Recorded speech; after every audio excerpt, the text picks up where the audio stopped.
नमस्कार मित्रांनो, मुरंबा मालिकेच्या आजच्या भागात आपण बघूया रमाचं आणि अक्षयचं लग्न चाललेलं असतं.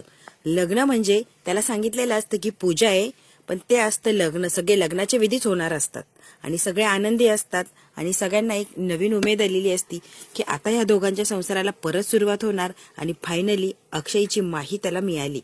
ते माही म्हणून लग्न लावतात, पण अक्षयची रमाच ती असते. सीमाने जसं ठरवलेलं असतं की दोघांचे लग्न लावायचं, मग काय मी मोकळे झाले. उगाच माहीला तसंच घरात ठेवायचं. ऐन वेळेला जर माहीचा काही विचार बदलला तर माझ्या अक्षयचा संसार सोडून अशीच निघून जाणार. त्यामुळे माहीला लग्न लावलं की ती बंधनात गुंतणार आणि अक्षयचा संसार ती तसाच करत राहणार. त्यामुळे सीमाने जे विचार केलेला असतो अगदी ती तसाच अकलण्यात आणते आणि बरोबर तसंच केलेलं असतं. तिने लग्न लावलं म्हणजे माहीला असं सहज निघून जाता येणार नाही. तिला बरोबर संसार करायला लागणार. किंवा उद्या उठून जर कोणी काही म्हटलं तर सांगता येईल ह्या दोघांचं लग्न झालंय. रमा परत येणार नाही हे सगळ्यांना खात्री पटलेली असते. त्यामुळे सगळे आनंदी असतात. आता अक्षयला फायनली रमा किंवा माही दोघीतून कोणीतरी मिळालंय हा आनंद असतो आणि त्याचा संसार सुरू होणार याचाही आनंद असतो. आजीच्या डोक्यात मात्र वेगळंच चक्र चाललेलं असतं. तिला माहिती असतं की ही आहे तीच रमा आहे आणि माही वेगळी आहे. पण हे सीमाला सांगितलं तर सीमा कशाचाही विचार करणार नाही आणि सगळ्यांना काय ते सांगायला लागणार. त्यामुळे आजी म्हणते की मी आधी सगळं काही पुरावा गोळा करते, सगळी तयारी करते, मग सगळ्यांच्या समोर सांगते की ही रमाच आहे, ही माही नाहीये. आजी आता विचार करत असते. आजी ह्या कार्यक्रमात ह्या पूजेमध्ये अजिबात इंटरेस्ट घेत नाही, फक्त बसते म्हणून बसते. तिच्या चेहऱ्यावर अजिबात आनंद नसतो. आनंद असतो तो सगळ्या सीमाच्या चेहऱ्यावर. त्यांची ही अक्षय तृतीयाची पूजा म्हणजे विधिवत लग्नच असतं. त्याने मंगळसूत्रही तिला घातलेलं असतं आणि आता सप्तपदीही चालू असते. अक्षयला सांगितलंय की पूजा करायची आहे, पण ते खरं लग्नच चालू असतं. सगळं काही व्यवस्थित झालेलं असतं. सीमाला खूप आनंद होतो. रमा मात्र अक्षयकडे बघत असते आणि म्हणते मी हरवले आणि परत तुमच्याच पाशी आले. इतकी फिरले काय फिरले, पण फिरून फिरून मी तुमच्या जवळच येते. शेवटी ही अक्षयचीच रमा आहे. काही केलं तरी मी तुम्हाला काय सोडणार नाही. आणि बघा परत तुमच्या जवळ तुमची रमा आलीच. त्याच्याकडे बघते, गालातल्या गालात हसते आणि हे सगळे विचार तिच्या मनात चाललेले असतात. सीमा म्हणते सुखाचं राहा, तुमचा संसार सुखाचं हो. आता तुम्ही संसाराला सुरुवात केली तरी काही एक हरकत नाहीये. सगळं काही माझ्या मनासारखं झालंय ना. तुम्ही दोघांनी आता सुखाने संसार करा. सीमाच्या जे मनात असतं ते अगदी तिने तसंच घडवून आणलेलं असतं. सीमा आता ह्या दोघांनाही बेडरूम मध्ये पाठवते. अक्षय आणि रमा रेग्युलर आपल्या रूम मध्ये येतात. आतमध्ये येऊन बघतात तर काय इतकी सुंदर रूम सजवलेली असते की बस. अक्षय म्हणतो बापरे हे सगळं कशासाठी. आता रमा मात्र मनातल्या मनात म्हणते यांनी परत आपली रूम सजवली आहे आणि यांना असं वाटतंय की मी रमा नाही माही आहे म्हणून काय सगळी तयारी केली यांनी. अरे बापरे, आता दोघांनाही सॉलिड टेन्शन आलेलं असतं. अक्षय आता बेडरूम मध्ये येतो आणि रमाला बोलत असतो काय मूर्खपणा लावलाय, काही मला काही कळत नाहीये. अरे हा मूर्खपणाचे निव्वळ. काय म्हणे अक्षय तृतीयेची पूजा आहे, छोटीशी पूजा आहे आणि काय आपल्याला नवरदेव नवरीसारखं तयार केलं आणि अगदी लग्नासारखंच लग्न लावलंय. म्हणजे माझं लग्न दोनदा झालंय. इतकंही मूर्ख नाहीये की पूजा आणि लग्न यामधला मला फरक कळत नाही. पण हे बघ हे सगळं आईला बरं वाटावं म्हणून होतं ना. मी मोठ्याने सांगितलंय म्हणून आपल्याला तर करायचंच होतं. पण हा कसला बावळटपणा आला रे. मला डायरेक्ट लग्नच लावायला लावलं सगळं. आता परत लग्न लावायची काही गरज होती का. अक्षयला काही माहित नसतं त्यामुळे तो अगदी सहज बोलून जातो. रमाला सगळं माहिती असतं, ती फक्त शांत उभी राहिलेली असते. अक्षय बडबड करत असतो तसंच बेडवर बसतो. बेडवर बसल्या बसल्या त्याला पापडांचा आवाज येतो. अरे बापरे हा काय मूर्खपणा आहे, कुठल्या बावळटाने हे केलंय. अगं रमा काही कळतंय का, काय लावली ही नाटकं आहे ना. खरंच माझ्या डोक्यावरून चालली आता. रमा काही एक बोलत नाही, फक्त हसत असते. हो पापड आहे, एवढी ताक्कल आहे ना मला, पापड आहे कळतंय मला पापड आहे. तो आता म्हणतो हो काहीतरी यांचा झोल आहे. पापड हातात घेतो आणि अक्षय हळूच दार उघडतो. मयुरी आणि अभि बरोबर दाराला कान लावून बसलेले असतात. तो दार उघडतो, त्यांच्या समोर उभा राहतो तरी त्यांचं लक्ष नसतं. काय चाललंय हा मूर्खपणा काय चाललाय. ही पापड आहे ना मला इतकी प्रचंड आवडतात, ही अख्खीच्या अख्खी मी संपू शकतो, पण पापड खाण्याची हे वेळ नाहीये. अभि आणि मयुरी म्हणते हो आम्ही तेच सांगतोय, पापड खाण्याची ही वेळच नाहीये. अरे मूर्खांनो हा काय मूर्खपणा लावलाय रे. एकदम शांत बसायचा. आणि मला माहितीये अनंत दादा आणि जान्हवी वहिनी सुद्धा इथूनच चोरून कुठेतरी मला बघताय. आता नेमके कुठून बघताय हे माहित नाही, पण तुम्ही हा तुमचा मूर्खपणा आहे ना जागेवर थांबवा. आणि मला लागणार किती वर्ष झाली आहे. हा काय नाटक आणि हे काय नवीन लावलंय रे. आम्ही काय नवरदेव नवरी आहे का नवीन. काहीही बावळट सारखं वागताय तुम्ही. खरंच सगळे नॉनसेन्स झालेत. आणि आता आहे ना शहाणपणा करायचं नाही, लगेच निघायचं. आभ्या आणि तू सुद्धा लगेच निघायचं ग. अरे हो आम्ही चाललोच आहे, आम्हाला काय इथं उभं राहायचंय का. मग नाही राहायचंय ना, मग मी तुम्हाला बोलवायला आलो होतो का. आभ्या म्हणतो अरे आम्ही चाललोच आहे. अक्षय म्हणतो, अभ्या तुला खरंच अक्कल राहिली नाहीये, काय लहान लेकरासारखं चाललंय रे, नवरदेव नवरी दिसताय का तुला समोर, किती वर्ष झालीये काय बाबा, अगं तू सुद्धा यांच्यात. आणि आता ही जान्हवी वहिनी आणि आनंद दादा बघताय ना, मला फक्त सापडू दे रे, बघ तुमच्या सगळ्यांची काय हालत करतो. आता मूर्खपणा करू नका, मला ऑलरेडी खूप उशीर झालाय, मला झोपायचंय. अभि आणि मयुरी हसतात, अरे हो हो खरंच उशीर झालाय, झाकी लवकर झोपायला, ए गब्बसा. आणि अक्षयने रागारागा आता दरवाजा लावलेला असतो आणि मयुरी आणि अभि दरवाजाच्या बाहेरच उभे असतात, तेही चर्चा करत. मयुरी म्हणते, तुला माहितीये का, अरे मला आहे ना ह्या अक्षयबद्दल ना काहीतरी वेगळंच टेन्शन आलंय. अभि म्हणतो, काय ग, अरे त्याला जर कळालं की ही रमा नाहीये माही आहे तर वेगळंच काय ते लचंड होऊन बसायचं. आणि एकदा त्याला जर कळालं की त्याची रमा नाहीये माही आहे तर तो कसा रिॲक्ट होणार नाही याचं सॉलिड मला टेन्शन आलंय. कारण तो काय करेल आपल्याला सांगता येणार नाही आणि तो किती चिडका आहे, त्याला जर सत्य कळालं तर सगळ्यात मोठी पंचायत होऊन जाणार आहे. त्यामुळे अभि आता काय करायचं रे, आता याला जर सत्य समोर आलं तर आपण लग्न ही पूजा वगैरे सगळं काही सावरले आतापर्यंत, पण जेव्हा त्याच्या लक्षात येईल की त्याची रमा नाही तर माही आहे, मग मात्र त्याला सावरणं समजून सांगणं सगळंच काही अवघड होऊन बसणार. अरे अभि, स्पर्शातून कळतं की आपल्याला, त्यामुळे स्पर्शातून जायला जाणवलं की त्याची रमाचा स्पर्श नाहीये, हा कोणाचा तरी दुसऱ्याचा आहे, मग मात्र पंचायत होणार. नाही कळणार ग, माही आपली ती सगळं काही हँडल करणार आणि बघ सकाळी चांगलीच गुड न्यूज मिळणार, काही एक झालेलं नसणार. आणि याच्या कसलं लक्षात येतंय, मी तुला गॅरंटी देतो की. अक्षय रूम मध्ये येतो आणि रमाला रागवत असतो, काय रे हा बावटपणा लावलाय, हे जर माझ्या डोक्यात गेले ना तर मी काय करेल बघतच राहा. आता रमा त्याच्याशी बोलतच असते, रमाला इतकी चक्कर येते, पटकन त्याचा हात पकडते आणि तिथेच उभी राहिलेली असते. हा तिचा हात बघतो आणि पकडायला जातो तर याला गरम लागतं. अगं रमा, तुझं अंग गरम आहे, तुला ताप आलाय का, तुला बरं वाटत नाहीये का. नाही हो, अगदी दगदग झालीये ना म्हणून थोडंफार, पण मला ताप वगैरे काही नाही. पण रमाला चक्कर आलेली असते, तिला उभाही राहता येत नाही. ती पटकन त्या बेडवर बसते तर लहान बाळांच्या सगळ्या खेळण्या त्या बेडवर असतात.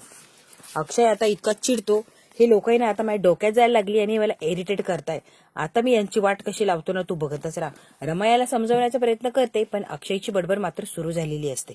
अक्षय इतकी बडबड करतो, इतकी चिडचिड करतो, कारण त्याला ही सगळी नाटकं आहे ना अजिबात आवडत नसतात. पण त्याला काय माहिती, ही रमा म्हणून नाही तर माही म्हणून सगळी सजावट केली आहे, सगळा काही आनंद हा माहीसाठी. अक्षयला काही एक माहित नसतं, रमाला सगळं माहिती असतं, म्हणून ती बिचारी काही एक बोलत नाही, अगदी शांत असते. पण रमाला चक्कर आलेली असते आणि तिला तापही आलेला असतो. आता अक्षय बडबड करतो, चिडचिड करतो आणि रमाला लगेच झोपायला लावतो. हे बघ तू झोप बरं, तुझी दगदग झाली आहे ना, तुला सहन होत नाहीये, या मूर्ख लोकांकडे मी सकाळी बघतो. आता त्याने रमाला झोपी लावलेलं असतं आणि स्वतःही झोपी जातो. पण रमा झोपतीये, पण तिला काय बरं वाटत नसतं. आता कुठे रमाला आणि अक्षयला झोप लागायला लागलेली असती तर ते न बंद होणारं गजरचं घड्याळ असतं ते वाजायला लागलेलं असतं. आता रमा डोळे बंदच असतात. अहो प्लीज कुठे वाजताय ते बघा, माझं खूप डोकं दुखतंय आणि याने तर मला खूप त्रास व्हायला लागलाय, प्लीज लवकर बघा आणि बंद करा. हो बघतो. आता अक्षय ते घड्याळ नेमकी कुठं वाजतंय त्याचा शोध घेत असतो. अक्षय आता रमाकडे बघतो, तिला खूप त्रास होत असतो, बिचारीला झोपही लागत नसते कारण ताप खूप आलेला असतो. आता राग बाहेर येतो. सीमा, मयुरी, अभि आणि नैना चौघही बसलेले असतात, मस्त काय गप्पा चाललेले असतात, खूप आनंदामध्ये असतात.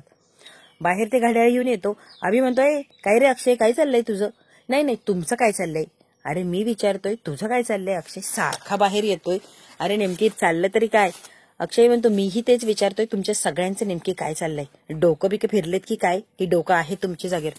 सीमा म्हणते, अक्षय चिडू नकोस, नेमकी काय झालंय मला सांगतोस का, आणि एवढा बडबड काय करतोयस, आणि चिडायला काय झालंय रे तुला.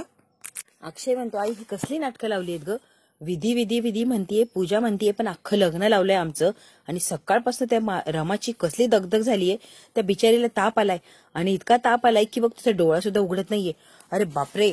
अभि म्हणतो, अक्षय तिला ताप आलाय, तिची तब्येत बिघडली, मग आम्हाला आधी सांगायचं नाही का, हे सगळं बोलायच्या आधी जर म्हटलं असतं की तिला ताप आलाय तर आम्ही काहीतरी केलं असतं ना. अरे आम्ही गंमत काहीतरी एन्जॉय करायचं म्हणून. अभि एन्जॉय करायला काय, आमचे आज विधी नाही, लग्न नाही झालंय, फक्त एक पूजा केली आईने कसली तरी, तीही लग्नासारखीच, आणि तुम्ही गंमत एन्जॉय करताय का, काही डोकं जागेवर आहे का रे. आणि मला तर वाटतंय खरंच तुम्ही सगळेच बावळट झालात म्हणून काय सगळा प्रकार करताय.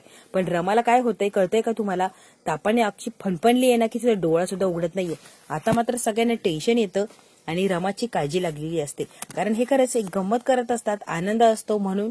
पण अक्षय मात्र इतका चिडचिड करतो की बस, कारण रमा आजारी पडली आहे ना हे अक्षयला सहनच होत नसतं. त्यामुळे तो आता अभि, मयुरी, नैना, आई सगळ्यांवर चिडतो आणि तुमच्या सगळ्यांच्या नाटकांमुळे रमा आजारी पडतीये असं यांना रागवत असतो. आम्ही म्हणतोय अक्षय हायपर होऊ नको, आपण आधी डॉक्टरांना बोलूया, जरा शांत बस. मी म्हणतो काय रे, तू जर खेळ खेळत असला तर आम्ही खेळायला येतोच ना, आम्ही जर खेळायला आलो नाही तर तुला किती राग येणार. मग आम्ही थोडीशी गंमत करतोय तर करू दे की, कसल्या एवढा चिडचिड करतोय. ए आभ्या, तुझ्या फालतू लॉजिकला वेळ द्यायला माझ्याकडे वेळच नाहीये. आता मला टेन्शन आहे, ते रमाला ताप आलाय आणि त्याची तब्येत कशी लवकरात लवकर बरी होईल, कळतंय का. सीमा म्हणते 1 मिनिट, दोघंही आता वाद घालू नका, कारण वाद घालायची ही वेळच नाहीये. पटकन डॉक्टरांना फोन कर, येतात का बघ, नाही तर आपण हिला घेऊन जाऊया. इकडे मात्र माहीचं वेगळंच काय चाललेलं असतं. तिला अक्षयला भेटायचं असतं. अरे यार, मला अक्षयला भेटायचंय, पण नेमकी भेटू कशी, हाच मला प्रॉब्लेम आहे. आता मी वेगळा गेटअप केला तर तुम्हाला ओळखणार, आणि ओळखलं तर अजूनच प्रॉब्लेम होणार. आता मला त्याला भेटायचंय, पण सगळं काही नॉर्मल राहिलं पाहिजे असं भेटायचंय. काहीतरी मला आयडिया करायला लागणार. ती म्हणते आजपर्यंत रमा म्हणून बघितलंय, आता जाणार ती मी माही म्हणून त्याच्या समोर जाणार. पण मी काय करू, कशी जाऊ, मला काही सुचतच नाहीये. हिचा विचार चालूच असतो. तिथे आता नील येतो. नील आलाय म्हणल्यावर काहीतरी व्हायलाच पाहिजे. काय चाललंय माही, अक्षयचे स्वप्न बघतीयस का. नको बघू ग, कशाला उगाच त्रास करून घेतेय स्वतःलाही आणि दुसऱ्यालाही. तू कशाला माया पंचायती करतोय रे. आणि थोड्याच दिवसात मी माझ्या घरी जाणार, त्यामुळे तुमचा आणि माझा काही एक संबंध राहणार नाही. थोडी दिवस आहे ना, तूही व्यवस्थित राहा आणि मलाही व्यवस्थित राहू दे. मी अक्षयचा विचार करीन, कुठे बाहेर जायचा विचार करीन, काहीही करेल. माझी लाईफ आहे ना, मी बघेल. तू इंटरफेअर करू नको रे नील. काय ग, तुला एक समजून सांगायला आलोय आणि मला बोलतीये का तू. माही, तू जेव्हा अक्षयच्या घरी राहिली तेव्हा आपल्याला गरज होती आणि मजबुरीही होती. आपलं काम होईपर्यंत तू राहिली तोपर्यंत ठीक होतं, पण तुला गरजही नाहीये, मजबुरीही नाहीये. त्याचा विचारही करू नको आणि त्याच्या घरात जाण्याचाही त्याहूनही विचार करू नको, कारण हे कधीही शक्य होणार नाहीये. ऑलरेडी अक्षयच्या आयुष्यामध्ये त्याची रमा आहे आणि त्याचा संसार खूप छान सेटल झालाय. उगाच त्यांच्यामध्ये जाऊन काही प्रॉब्लेम क्रिएट करू नको. तू का शहाणपणा शिकवतोय, मी कुठं जायचं काय करायचं, तू मला शहाणपणा शिकवायचं नाही नील. अगं शहाणपणा शिकवत नाहीये, योग्य तोच सल्ला देतोय. नील म्हणतो मला थोडा जरी अंदाज असता की तिथे जाऊन असा काही पचका होणार आहे आणि अक्षयशी तू प्रेमात पडणार आहे, तुला कधीच तिथं पाठवलं नसतं, मी राहूच दिलं नसतं. माही म्हणते जरा शांत बस, तुला काही करायचंच नव्हतं. तुला जर काही करायचं असतं तर तू लगेच माझी मदत करायला आला असता, पण नाही. तुला जर माझी मदत करायची असती तर केव्हाच केली असती. माझ्या मदतीसाठी काय, मी कशा अवस्थेत ते काय करते ते बघायला सुद्धा आला नाही, आणि आता उगाच काहीतरी शहाणपणा करतोय का. तुला किती कॉल केले, किती दिवशी कॉन्टॅक्ट करण्याचा प्रयत्न केला, तुला काय होतंय, मला काय वाटतंय, सगळं काही सांगण्याचा प्रयत्न केला होता. पण नील, तू मला डायरेक्ट ब्लॉकच करून टाकलं होतं. इतके कॉल म्हणजे अनलिमिटेड कॉल केले होते. मलाही तिथे राहायचं नव्हतं आणि त्यांच्यासोबत मला एक क्षणही घालवायचा नव्हता. तिथून मला बाहेर पडायचं होतं, पण नाही, तू मला ब्लॉक केलं आणि माझ्याकडे लक्ष दिलं नाही. आणि मग माझ्याकडे जेव्हा पर्याय नव्हता तेव्हा हळूहळू मी त्या लोकांमध्ये ऍडजस्ट होत गेले आणि कधी त्यांची झाले मलाच कळालं नाही. आणि आता मात्र मी त्यांच्यामध्ये पूर्ण सामील झालीये. तर तुला त्रास होतोय का. जेव्हा मला गरज होती नील तेव्हा तू मदतीचा हात दिला नाही. आता सगळं काही सेटल झालंय तर माझ्याकडून मदतीची अपेक्षा करतोय का. अरे मी भटकत होते इकडे तिकडे, राहायला जागा किंवा पोटाला काहीतरी खायला मिळेल याचा विचार करत होते. माझ्याकडे पैसे नव्हते, काही नव्हतं, सगळीकडे मी इतकी वनवन करत फिरले. फायनली मला त्याचं घर मिळालं आणि त्या घरात गेले तेव्हा सगळं काही वेगळंच होतं.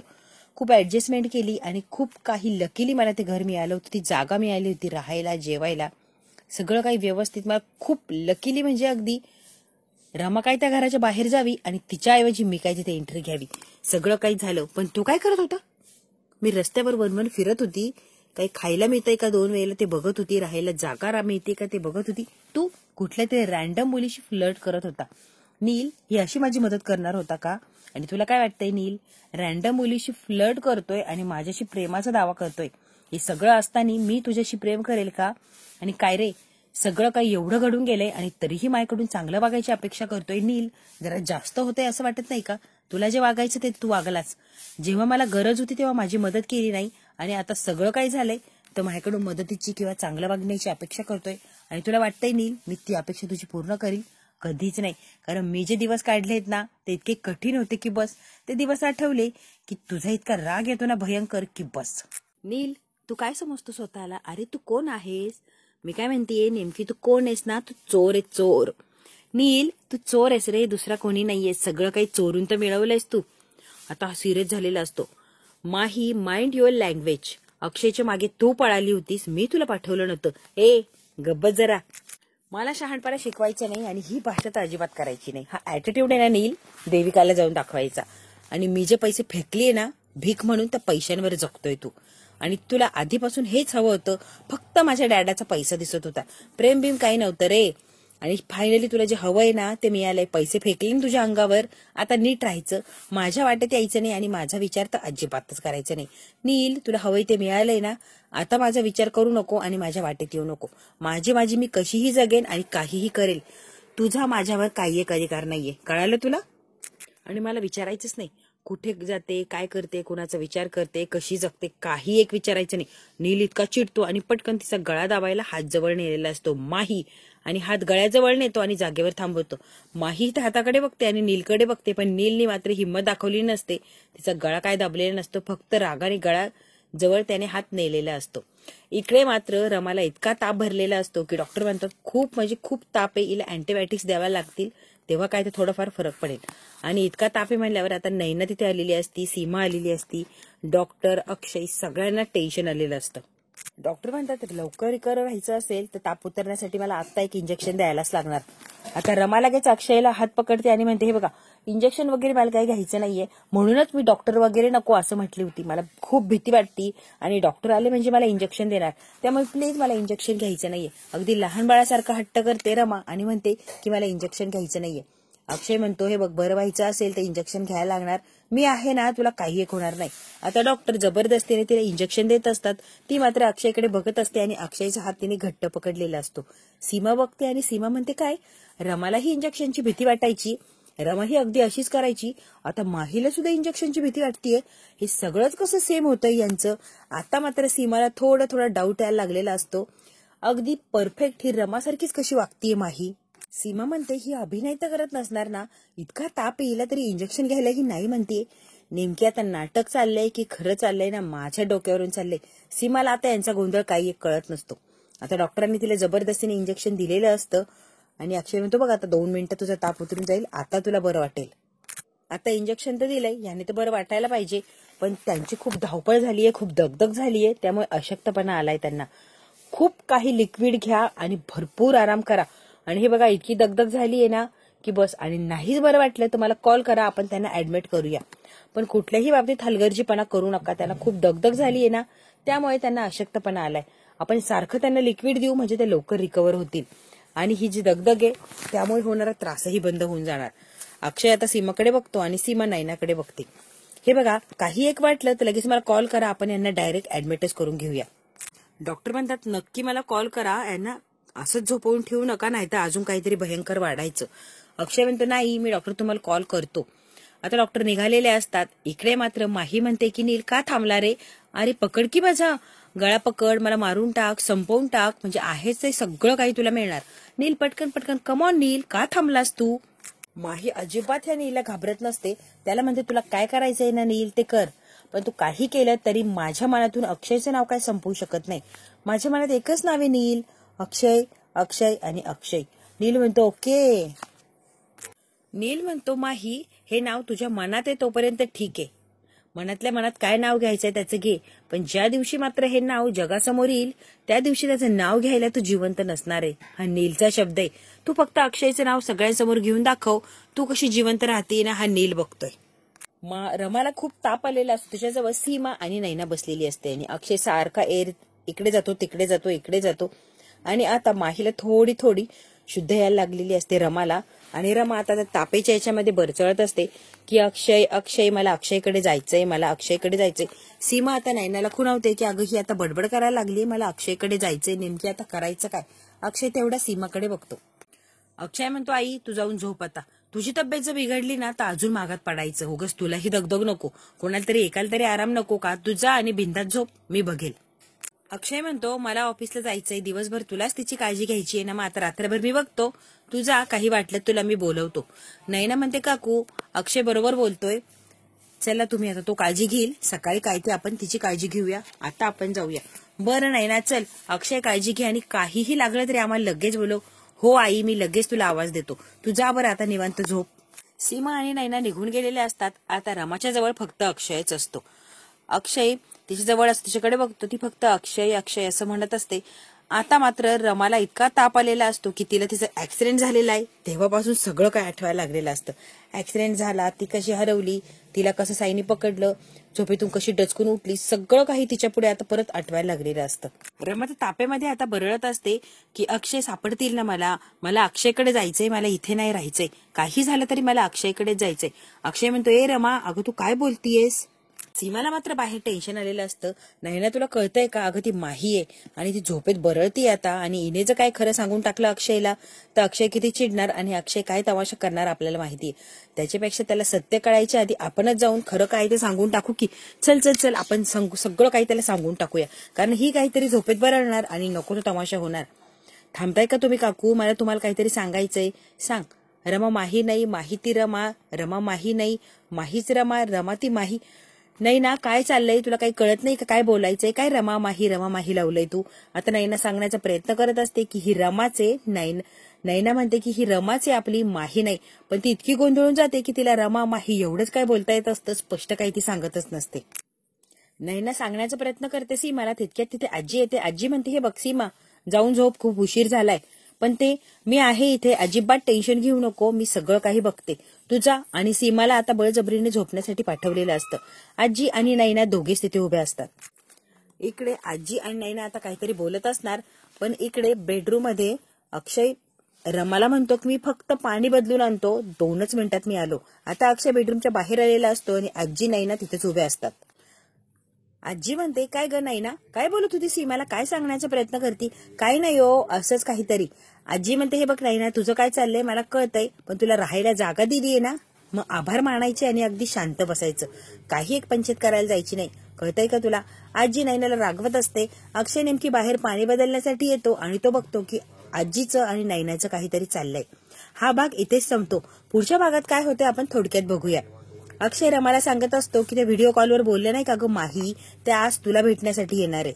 अगं आजची अपॉइंटमेंट आहे म्हणल्यावर तर मला भेटायला येणार आहे, आणि काल मीटिंग कशी व्हिडिओ कॉलवर झाली आहे ना, मग समोर येणार आणि काय ते आम्ही बोलणार. आता लगेच रमा माहीला फोन करते, तू आज ऑफिसमध्ये जाऊ नको, समोरासमोर त्यांना भेटू नको प्लीज. अक्षयने फोन केलेला असतो की मी आले ऑफिसला, तुम्ही कधी येणार आहे. माही म्हणते माझी तब्येत बरी नाहीये, मी येऊ शकत नाही, आणि तिच्याच मागे बरोबर अक्षय उभा असतो. अक्षय म्हणतो, माही तुमची तब्येत बरी नाहीये असं वाटत तर नाही हो, आणि जोरात म्हणतो माही. आता माहीच्या लक्षात येतं की अक्षय माझ्याच मागे उभा आहे, आता नेमकी मी काय कारण देऊ आणि इथून पळ कसा काढू. आता बघूया माही स्वतःला अक्षयपासून कसं वाचवते आणि कशी तिथून निघून जाते. हे बघण्यासाठी खरंच मजा येणार आहे, ते आपल्याला उद्या बघायला मिळणार. हा भाग इथेच संपतो. व्हिडिओ आवडल्यास लाईक, शेअर, सबस्क्राईब नक्की करा.